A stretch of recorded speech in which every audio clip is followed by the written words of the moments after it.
ক্ষমতাচ্যুত আওয়ামী লীগ সরকারের ১৭ বছরে যে সব রাজনৈতিক মামলা হয়েছে তা প্রত্যাহার শুরু করেছে বর্তমান সরকার। রোববার এক বার্তায় স্বরাষ্ট্র মন্ত্রণালয় এ তথ্য জানিয়েছে।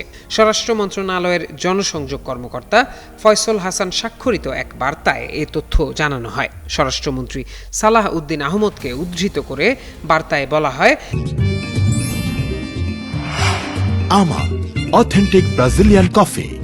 বিগত ফ্যাসিস্ট সরকারের আমলের ১৭ বছর ধরে বিরোধী দলের নেতাকর্মীদের বিরুদ্ধে দায়ের করা রাজনৈতিক হয়রানিমূলক ১,০০৬টি মামলা প্রত্যাহারের অনুমোদন দেয়া হয়েছে। বার্তায় আরও বলা হয়, মামলাগুলো রাজনৈতিক উদ্দেশ্য প্রণোদিত ছিল এবং এগুলোকে বিরোধী দলীয় নেতাকর্মীদের হয়রানি ও ভিন্ন মত দমনের জন্য ব্যবহার করা হয়েছিল। মন্ত্রণালয় বলছে, এর ফলে প্রায় ৫ লাখ মানুষ আওয়ামী সরকারের হয়রানিমূলক মামলা থেকে অব্যাহতি পাচ্ছেন।